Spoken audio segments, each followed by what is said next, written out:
എന്തിനാ മഹി എന്നോട് ഇത്രയും പക? ഞാൻ എന്ത് ചെയ്തിട്ടാ? വന്ന അന്ന് മുതൽ എന്നെ എന്തേലും കാരണം ഉണ്ടാക്കി വഴക്ക് പറയുന്നത് മഹിക്കൊരു ഹരമ. ആൻവി അഭിനയിച്ച് തകർക്കുമ്പോ മഹിക്ക് അവന്റെ എല്ലാ നിയന്ത്രണങ്ങളും വിട്ടിരുന്നു. അത്രയും നേരം അടക്കി പിടിച്ചിരുന്ന അവന്റെ ദേഷ്യം ഉച്ചം തലയിൽ എത്തിയതും അവനൊരു കുതിപ്പിൽ അവളുടെ മുന്നിലേക്ക് വന്ന് കരണം പുകച്ചൊന്നു കൊടുത്തു. അവന്റെ അടിയിൽ അവളുടെ കവിൾ ഒരു വശം കോടിപ്പോയതോടൊപ്പം നിലത്ത് വീണു പോയിരുന്നു. അവന്റെ അടിയിൽ ചുറ്റും കൂടി നിന്നവരും ദക്ഷയും ബദ്രിയും ഒന്നടങ്കം ഞെട്ടി. അവന്റെ ഭാഗത്തു നിന്നും അങ്ങനെയൊന്ന് അവളും പ്രതീക്ഷിച്ചിരുന്നില്ല. നിർത്തടി പുല്ല് നിന്റെ അഭിനയം. കണ്ണുകൾ രക്തവർണമായി ഞരമ്പുകൾ വരിഞ്ഞു മുറുക്കി ഇരിക്കുന്ന മഹിയെ കാണെ ദക്ഷയ്ക്ക് വല്ലാത്ത ഭയം തോന്നി. അവനെ പിടിച്ചു മാറ്റാൻ എന്നോണം പോകാൻ നിന്ന ദക്ഷയുടെ കയ്യിൽ ബദ്രി പിടിച്ചതും അവളൊരു ഞെട്ടലിൽ അവനെ നോക്കി.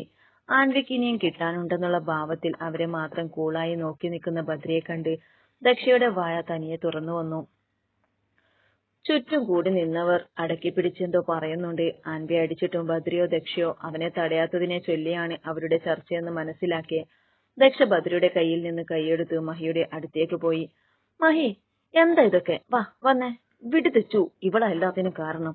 കുറെ നാളായി ഇവളുടെ കളി തുടങ്ങിയിട്ട്. നിന്നോട് വരാനാ പറഞ്ഞത്, വരാൻ. മഹി പറയുന്നതിന് ഇടങ്കോലിട്ട് ദക്ഷ അവനെ ബലമായി പിടിച്ച് പുറത്തിറക്കി. ദേഷ്യത്തിൽ പുറത്തേക്കിറങ്ങിയ കണ്ണും നിറച്ച അവനെ നോക്കുന്ന സ്റ്റെല്ലയെ കാണെ അവൻ ദേഷ്യം അടക്കാൻ ശ്രമിച്ചു.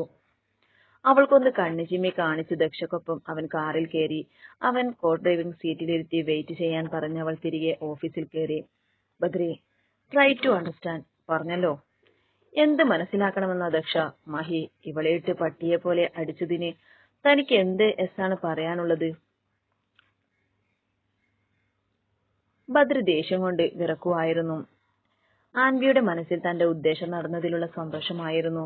അത് അവളുടെ മുഖത്ത് പുച്ഛച്ചിരിയായി പ്രതിധ്വനിച്ചു. ബദ്രിയെയും അടുത്തായി പുച്ഛിച്ചു ചിരിക്കുന്ന ആൻവിയെയും കാണെ ദക്ഷ പൊട്ടി വന്ന ചിരി കടിച്ചമർത്തി നിസ്സഹായത മുഖത്ത് വാരി നിറച്ചു. ബദ്രി, അവന് വേണ്ടി ഞാൻ സോറി പറയാം. ഇതൊരു ഇഷ്യൂ ആക്കരുത്. സോറി ആൻവി. മഹി അപ്പോഴത്തെ ദേഷ്യത്തിനങ്ങനെ ആദ്യം ബദ്രിയോടും അടുത്ത് ആൻവിയോടും കൂടി അവൾ പറഞ്ഞു. ബദ്രി, എനിക്ക് ദേഷ്യമൊന്നുമില്ല. പക്ഷെ ആ ഫയൽ, അത് ബദ്രിക്ക് അത്രയും ഇമ്പോർട്ടന്റ് അല്ലേ? അതാലോചിക്കുമ്പോഴാ എനിക്ക്. ആൻവി കള്ളക്കരച്ചിലൂടെ ബദ്രിയുടെ വയറിലൂടെ കൈ വരിഞ്ഞു മുറുക്കി അവന്റെ നെഞ്ചിൽ മുഖം പൂഴ്ത്തി കരയാൻ തുടങ്ങി. ബദ്രിക്ക് അവളുടെ സ്പർശനം പോലും അരോചകമായി തോന്നി. ദക്ഷ മുഷ്ടി ചുരുട്ടി അവളുടെ ദേഷ്യം നിയന്ത്രിച്ചു. മിണ്ടാതെ അവളെ നോക്കി നിൽക്കുന്ന ബദ്രിയെ നോക്കി പല്ലു കടിച്ചു. കിഴങ്ങൻ. മനസ്സിൽ അവനെ തെറിവിളിച്ച് അവൻ നോക്കിയപ്പോ ഒന്ന് എളിച്ചു കൊടുത്തു. ആൻവി, ഇങ്ങനെ കരയണ്ട. നമുക്ക് വഴിയെന്തേലും ഉണ്ടാക്കാം. ഇപ്പൊ താൻ വീട്ടിൽ പൊക്കോ. വേണ്ട ബദ്രി, എനിക്ക് പേടിയാ. അവളെ കൈപിടിപ്പിക്കാൻ നോക്കുമ്പോ അവൾ ഒന്നുകൂടി അവന്റെ ദേഹത്ത് കൈമുറുക്കി. അവൻ ദേഷ്യം കൺട്രോൾ ചെയ്ത് അവളെ അവനിൽ നിന്ന് അകറ്റി. അവൾ മുഖത്ത് നോക്കിയപ്പോൾ അവനൊന്ന് പുഞ്ചിരിച്ചു കൊടുത്തു. ആൻവി, എന്താ ഇത്? ഞാൻ പറഞ്ഞില്ലേ, ഇവിടത്തെ കാര്യം ഞാൻ നോക്കിക്കോളാം. നീ വീട്ടിൽ പൊക്കോ. ഞാൻ ഡ്രൈവറെ വിളിച്ചിട്ടുണ്ട്. എണീക്ക്, പൊക്കോ. വളരെ സ്നേഹത്തോടെ അവളെ അവിടുന്ന് പറഞ്ഞയച്ച് ബദ്രി ഒന്ന് നീട്ടി ശ്വാസം വിട്ടു. ആൻവി അവളുടെ ആദ്യപടി വിജയിച്ചെന്നോണം വിജയശിരിയാലെ അവിടം വിട്ടു. ആൻവി പോയെന്ന് ഉറപ്പുവരുത്തി ദക്ഷ പോയി ക്യാബിൻ ഡോർ അടച്ചു. ബദ്രിക്ക് മുന്നിലായി വന്നു. എന്തോ ആലോചിച്ചു നിൽക്കുന്ന ബദ്രി ദക്ഷ വന്നതും എന്താ ഇതൊക്കെ എന്ന ഭാവത്തിൽ അവളെ നോക്കി. എന്താ ദക്ഷ ഇതൊക്കെ? എന്തിനാ അവളോട് ഇങ്ങനെയൊക്കെ പറയണമെന്ന് മെസ്സേജ് അയച്ചത്? എനിക്കൊന്നും മനസ്സിലാവുന്നില്ല. അല്ലെങ്കിലും മനസ്സിലാക്കേണ്ടിടത്ത് ബദ്ര ആരെയും മനസ്സിലാക്കിയിട്ടില്ല. അത് തന്നെയാ തന്റെ ജീവിതത്തിലെ ഏറ്റവും വലിയ നഷ്ടവും. ദക്ഷ അവനെ കൊള്ളിച്ചുകൊണ്ട് പറഞ്ഞതും ബദ്രി ഒരു നിമിഷം നിറകണ്ണാലെ നിൽക്കുന്ന ശിവയുടെ മുഖം ഓർമ്മ വന്നു. താൻ നഷ്ടപ്പെടുത്തിയ തന്റെ ജീവിതം, സ്വപ്നം, പ്രണയം അവൻ വേദനയോടെ ഓർത്തു. എന്നെ ഇത്രക്കൊക്കെ നോക്കാനുണ്ടോ ചിത്തു? അത്രക്ക് സുന്ദരനാണോ നിന്റെ വുഡ്ബി?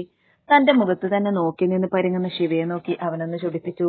അയ്യടാ, നോക്കാൻ പറ്റിയൊരു കോലം. എനിക്ക് നോക്കണമെങ്കിൽ വേറെ നല്ലവരെ നോക്കിക്കൂടെ? പ്രത്യേക ഭാവത്തോടെ അവളത് പറഞ്ഞതും അവന്റെ മുഖത്ത് ചിരി മാറി. അവനെ പിണക്കുന്നത് നല്ലതല്ലെന്ന് ഓർമ്മ വന്നതും അവളൊന്ന് വെളുക്കനെ ചിരിച്ച് അവന്റെ ഓപ്പോസിറ്റ് ആയിട്ടിരുന്നു. എന്താണ് മിസ് ശിവാനി ആനന്ദ്? കാര്യമായെന്തോ ചിന്തയിലാണല്ലോ. സർ, എനിക്കൊരു ഹെൽപ്പ് ചെയ്യോ? താടിക്ക് കയ്യും കൊടുത്തുള്ള അശ്വിന്റെ ചോദ്യത്തിന് അവളുടെ മറുചോദ്യം കേട്ട് താടി താങ്ങിയിരുന്ന കൈ സ്ലിപ്പായി താഴെ വീണു. ഇവൾക്കിത് എന്തിന്റെ കേടാ എന്ന പോലെ അവന്റെ നോട്ടത്തിന് അവൾ തലചൊറിഞ്ഞ് കുനിഞ്ഞിരിഞ്ഞു. ശിവ, പറയ്. സാറ് കേക്കട്ടെ. അവൾ പറഞ്ഞ അതേ ടോണിൽ തന്നെ അവനും തിരിച്ചു പറഞ്ഞു. എന്റെ ഡ്രീമായിരുന്നു ഫാഷൻ ഡിസൈനിങ്. അതിനായി തന്നെയാണ് ഞാൻ പഠിച്ചതും. പക്ഷെ ജീവിതത്തിൽ സംഭവിച്ച പല അപ്രതീക്ഷിത സംഭവങ്ങൾ കാരണം എന്റെ സ്വപ്നം എനിക്ക് നേടാനായില്ല. അവളുടെ മുഖം മാത്രം കണ്ണുകളിൽ ആവാഹിച്ച് ചിരിച്ചു നിന്നിരുന്ന അച്ചുവിന്റെ മുഖം അത് പറഞ്ഞതോടുകൂടി ഇരുണ്ടു. അവനെ നോക്കാതെ തന്നെ ശിവ തുടർന്നു. എന്റെ ലക്ഷ്യം നേടാൻ ഒരുപാട് തടസ്സങ്ങൾ മുന്നിൽ വന്നിട്ടുണ്ട്. അന്നൊക്കെ വളരെ ധൈര്യത്തിൽ തന്നെയാണ് അതൊക്കെ ഞാൻ എതിർത്തത്. ഇപ്പൊ എന്റെ ഏറ്റവും വലിയ ആഗ്രഹം എന്താണെന്നറിയോ?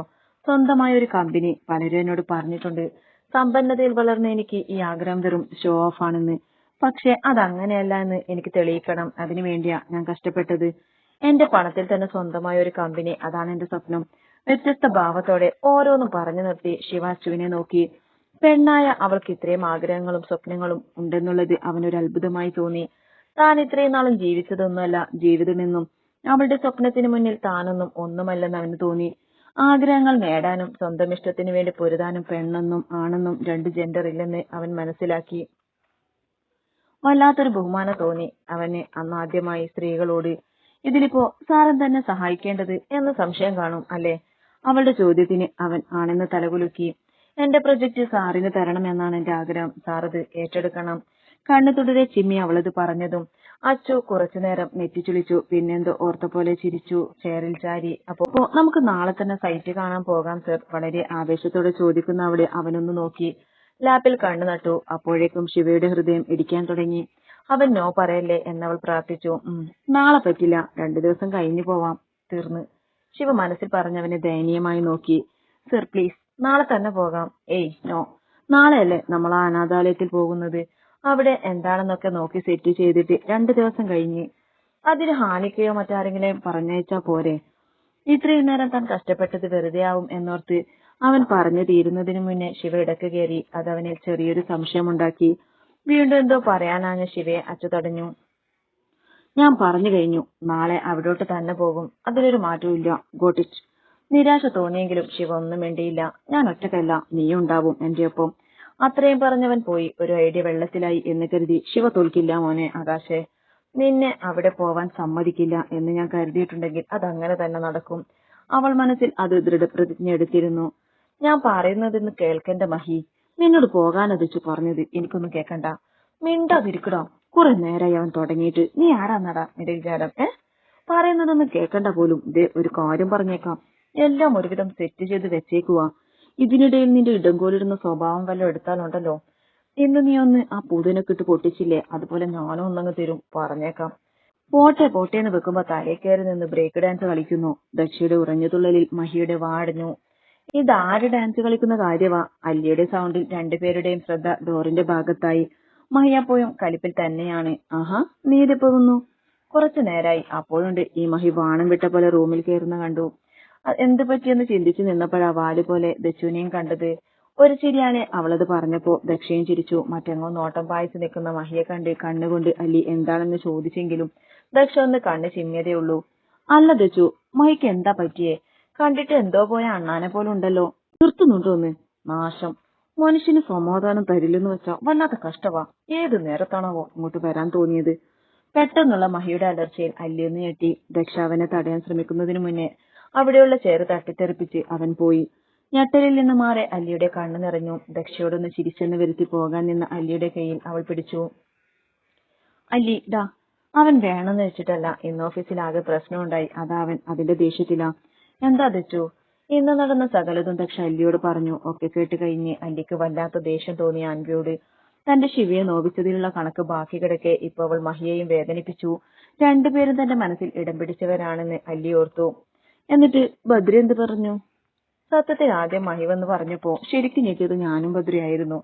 കാരണം അത്രയ്ക്ക് ഇമ്പോർട്ടന്റ് ആയ ഒന്നാണ് ഈ പ്രൊജക്ട്. മഹിയുടെ ഭാഗത്തൊരു തെറ്റില്ലെന്ന് എനിക്കറിയാമായിരുന്നു. പക്ഷെ ബദ്രിയെ എന്ത് പറഞ്ഞ് വിശ്വസിപ്പിക്കും? ഞാൻ പറഞ്ഞ ബദ്രി വിശ്വസിക്കുമെന്ന് എനിക്ക് ഒരു ഉറപ്പുമില്ലായിരുന്നു. പിന്നെ ഞങ്ങൾ CCTV ഫുട്ടേജ് ചെക്ക് ചെയ്തു. അതിൽ 2 ദിവസം മുന്നേ ഉള്ള ഒരു വിഷ്വൽ മാത്രമേ റെക്കോർഡ് ആയിട്ടുള്ളൂ. ഇതിന് പിന്നിൽ പ്രവർത്തിച്ചത് ആൻവിയാണെന്ന് സംശയം തോന്നിയെങ്കിലും ബദ്രിയോട് പറയാൻ മുതിർന്നില്ല. വ്യക്തമായൊരു തെളിവില്ല എന്നത് തന്നെയായിരുന്നു കാരണവും. ഇനി എന്തെന്ന് ആലോചിച്ചു നിൽക്കുമ്പോഴാണ് മഹി വരുന്നതും ആൻവിയാണ് ചെയ്തതെന്ന് പറഞ്ഞടിക്കുന്നതും. ആ സമയം ബദ്രി മഹിക്കെതിരെ തിരിയുമെന്ന് വിചാരിച്ചെങ്കിലും ആൻവിക്ക് അതൊക്കെ കിട്ടണം എന്ന പോലെ ബദ്രി അവനെ തടഞ്ഞില്ല. തടയാനാണ് എന്നെ അതിലനുവദിച്ചതുമില്ല. അപ്പോ എനിക്ക് ചെറിയൊരു പ്രതീക്ഷ വന്നു, ബദ്രി ആൻവിയുടെ ഭാഗം നിന്ന് ഇനി സംസാരിക്കില്ല എന്ന്.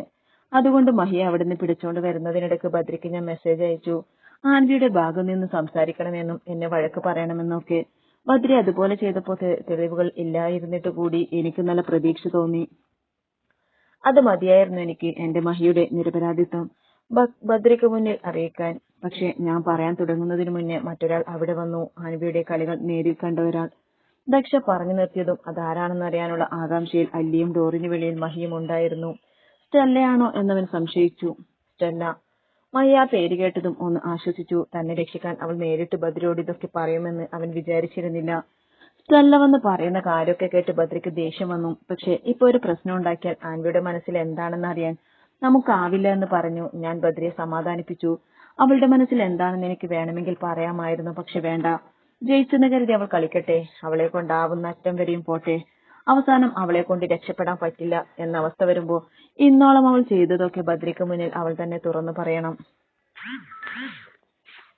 അതിനുശേഷം ഇനി ഒരിക്കലും മറ്റൊരാളുടെ ജീവിതത്തിലോട്ട് കരടായി കടന്നു വരാൻ കഴിയാത്ത ഒരു ശിക്ഷയും കൊടുക്കണം.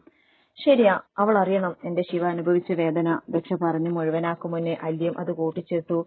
എല്ലാം കേട്ടുനിന്ന മഹിക്ക് വല്ലാത്ത വിഷമം തോന്നി. ദക്ഷ അവനെ വഴക്ക് പറഞ്ഞതിലുള്ള ദേഷ്യത്തിലും ആരും തന്റെ ഒപ്പമില്ല എന്നുള്ള വിഷമത്തിലാണ് അവൻ ദേഷ്യപ്പെട്ടത്. പക്ഷെ എല്ലായ്പ്പോഴും അവന്റെ ദക്ഷ അവനൊപ്പം നിൽക്കുമെന്ന് അവൻ ഓർത്തില്ല. അതോർക്കെ അവളോട് ദേഷ്യപ്പെട്ടത് ആലോചിക്കെ അവനോട് തന്നെ ദേഷ്യം തോന്നി. നിഷ്കുഭാവത്തിൽ മഹി അവരുടെ റൂമിൽ കയറി തല താഴ്ത്തി നിന്നു. അവന്റെ നിൽപ്പ് കണ്ടിട്ട് ദക്ഷയ്ക്ക് ചിരിയും പാവവും തോന്നി. എന്നാ ഞാൻ പോകുക ദച്ചു. ഇനി ഞാൻ നിന്നിട്ട് ആർക്കും സമാധാനക്കേടും ബുദ്ധിമുട്ടൊന്നും തോന്നണ്ട. തന്നെയാണ് അവൾ ഉദ്ദേശിച്ചതെന്ന് മനസ്സിലാക്കി മഹി അല്ലിയെ ഇടം കണ്ണിട്ട് നോക്കി. തന്നെ ഒന്ന് മൈൻഡ് പോലും ചെയ്യാതെ മുഖം തിരിച്ചു പോകുന്നവളെ പിന്നിൽ നിന്ന് വിളിക്കാൻ നോക്കിയതും അവൾ ഡോർ വലിച്ചടച്ച് പുറത്തുപോയി. ദച്ചു.